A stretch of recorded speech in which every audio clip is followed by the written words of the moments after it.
ځکه حدیث مبارک کې راځي نبی علیه الصلاۃ والسلام فرمایي وایي کله چې د اختر شپه شي کنه الله تبارک وتعالی دې شپې ته په اسمانونو کې لیلۃ الجائزه نوم ورکړی دی د بدلې شپه د بدلې شپه تا ټول رمضان د شپې تراویح کړې وي عبادتونه دې کړي وو نو د هغې شپو بدله تا ته د اختر په شپه باندې میلاویږي د اختر په شپه درته میلاویږي او د اختر ورځې ته یوم الجائزه ویلی شي د بدلې ورځ نو د رمضان المبارک په میاشت کې چې د ورځې تا کم اعمال کړو د دې ټولو اعمالو بدله تا ته د اختر په ورځ باندې میلاویږي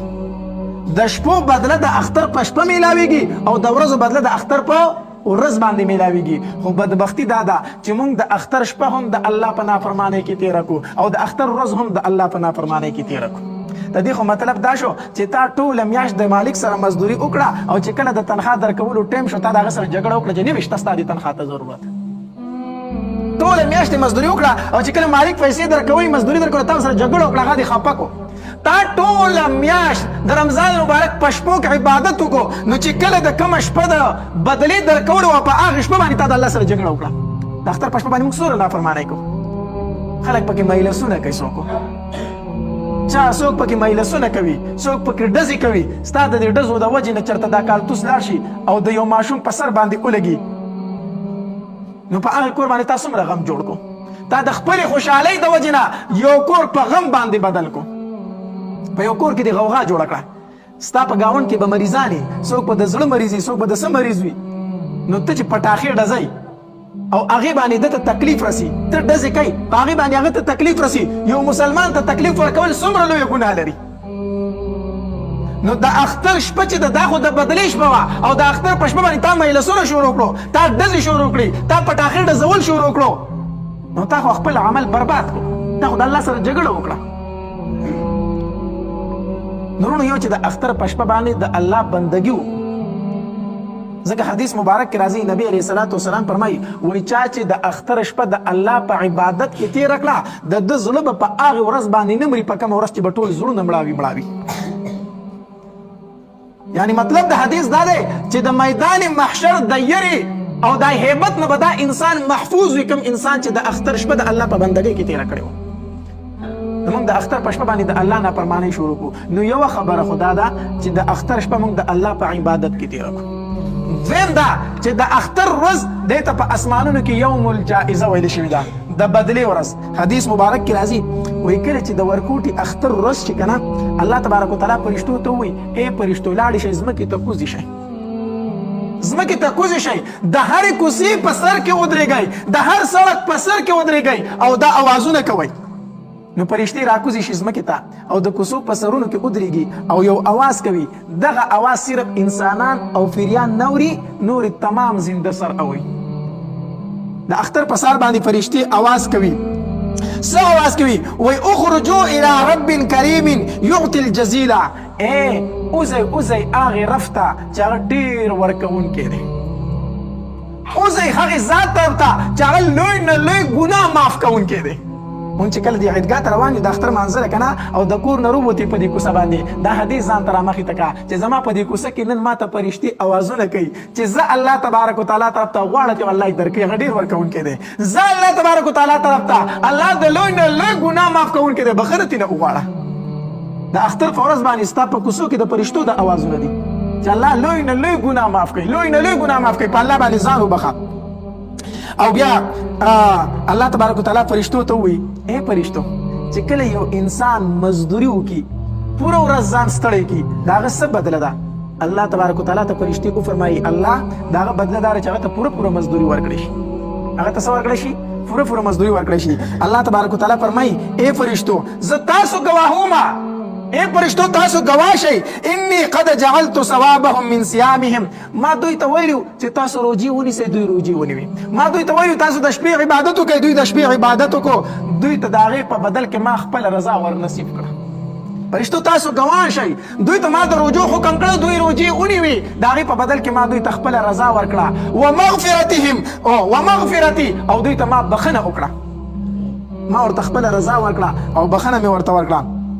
او بیا الله تبارک وتعالی فرمایي ای زما بندګانو زما نه غواړئ کله چې موږ عیدګاه ته لاړ شو که نه او بیا وروستو دعا کوو الله تبارک وتعالی د طرف نه اواز کوي ای بندګانو غواړئ زما نه غواړئ زمانه زما دې په خپل عزت باندې قسمي زما دې په خپل جلال باندې قسمي زما دې په خپل لوی شان باندې قسمي چې د آخرت په باره کې رانه غواړئ هغه ضرور در کومه او د دنیا په باره کې چې رانه غواړئ په هغې کې ستاسو مصلحت ته ګورم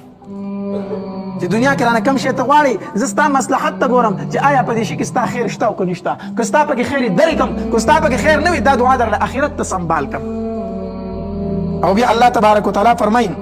وایي زما دې په خپل عزت باندې قسمي زما دې په خپل جلال باندې قسمي زما دې په خپل لوی شان باندې قسمي تر څو چې زما تاسو خیال ساتئ که نه زه به چېرته تاسو نه رسوا کوم تر څو چې تاسو زما خیال ساتئ زه به چېرته تاسو رسوا نه کړم زه به ستاسو په ګناهونو باندې پرده راچوم زه به ستاسو ګناهونه پټوم زه به ستاسو خطاګانې معاف کوم پټوم به زه به تاسو نه رسوا کوم چېرته هم زه به تاسو نه رسوا کوم ګوره کله چې انسان ښکاره ګناه نه کوي که نه الله تبارک وتعالی دې نه رسوا کوي کم انسان چې ګناه کوي خو د الله نه حیا کوي یعنی د خلکو نه پټ ګناه کوي ګناه په ښکاره باندې نه شروع کوي الله تبارک وتعالی په دې انسان باندې پرده راچوي خو چې کله انسان ښکاره ګناه شروع کړه الله بیا رسوا کوي الله په دې باندې ډېر زیات غوسه کېږي ډېر زیات غوسه کېږي یو پټ ګناه کول دي یو ښکاره ګناه کول دي پټ ګناه هم ګناه ده خو ښکاره ګناه ډبل ګناه ده ځکه یو ګناه کول یو په ګناه باندې فخر کول دي یو په ګناه باندې فخر کول دي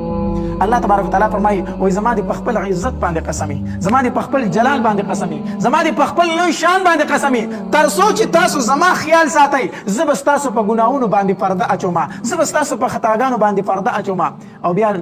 نبی علیه الصلاة والسلام فرمایي وایي الله تبارک وتعالی فرمایي چې زما دې په خپل عزت قسمي زما دې په خپل جلال قسمي زه به په ورځې د قیامت تاسو د کافرو مخې ته چېرته شرمنده نه کړم زه به په ورځې د قیامت د کافرو وړاندې چېرته زه تاسو شرمنده نه کړم لکه حدیث مبارک کې راځي که نه نبی علیه الصلاة والسلام فرمایي وایي په جهنم کې به اخرې یو مسلمان پاتې شي الله به دې تمام مسلمانان وباسي ټول مسلمانان به دې وباسي یو جهنمي به پاتې شي د ده سره نیکي به نه وي خو دغه نیکي وه چې لا اله الا الله محمد رسول الله دا کلمه یې ویلې مسلمان دی دی به پاتې شي نو وایي ده ته به کافر پیغور ورکړي کافر به ورته پیغور ورکړي وایي تا کلمه ویلې وه که نه دی به وایي چې وایي مونږ نه ویلې نو مونږ هم په دې جهنم کې او ته هم په دې جهنم کې تا د دې کلمې څه فایده درکړه تا کلمه وایي او مونږ نه ویلې ته هم په دې جهنم کې به پروت یې مونږ به هم پراته یو تا د کلمې څه فایده درکړه الله تبارک وتعالی چې دا خبره واوري که نه دغه مسلمان به د جهنم نه رابار کړي او جنت ته به یې داخل کړي چې ته مسلمان یې زه تا کافرو ته نه رسوا کوم تا د کافرو د وړاندې نه شرمنده کوم الله تبارک وتعالی فرمایي زما دې په خپل عزت قسمي زما دې په خپل جلال قسمي زه به په ورځې د قیامت کافرو ته چېرته تاسو رسوا نه کړم وروڼو ډېره مبارکه میاشت ده ډېره برکتي میاشت ده هغه رانه تېرېدونکې ده اوس را سره هم موقع شته دی 4 ورځې پاتې دي 5 ورځې پاتې دي 2 رکعته صلات توبه وکړو 2 رکعته صلات یعنی 2 رکعته نفل وکړو او د هغې نه وروستو د الله په دربار کې وجاړو روزانه موږ له خو پکار دی چې تهجد لمونځ موږ په دې ورځو کې پرېنږدو بلکلو نو 4 ورځې پاتې دي د رمضان المبارک یا 15 ورځې پاتې دي د رمضان المبارک هره ورځ چې کله په پېشمني باندې راپاسې نو په تهجدو الله ته ودرېږه او د هغې نه وروستو جاړه الله وایي 11 میاشتې مې په ګناهونو کې تېرې کړي دي الله ټول کال مې په ګناهونو کې تېر شي الله ستا نافرماني همیشه مې کړې ده الله د دې رمضان په برکت سره خو ما معاف کړه که نه الله د دې رمضان په برکت سره ما معاف کا الله دا کومې روجې چې مې ونیوې د دې په برکت سره مې ما معاف کا الله دا کومې تراویح چې مې وکړې د دې په برکت سره خو ما معاف کا الله د الله په دربار کې جاړه او د الله په دربار کې داسې جاړه لکه ماشوم چې مور ته جاړي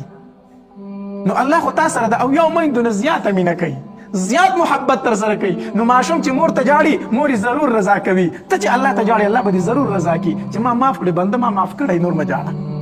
نو به هر حال دا لږې شپې او ورځې پاتې دي چې دا موږ د الله په بندګۍ کې تېرې کړو الله تبارک وتعالی د عمل کولو توفیق را نصیب کړي او الله تبارک وتعالی په دربار کې به دعا کوو چې الله زموږ د مات ګوټ عبادت په خپل دربار کې قبول کړه الله د مات ګوټې روجې په خپل دربار کې قبول کړه الله د مات ګوټې تراویح زموږ په خپل دربار عالی کې قبول کړه واخر دعوانا ان الحمد لله رب العالمین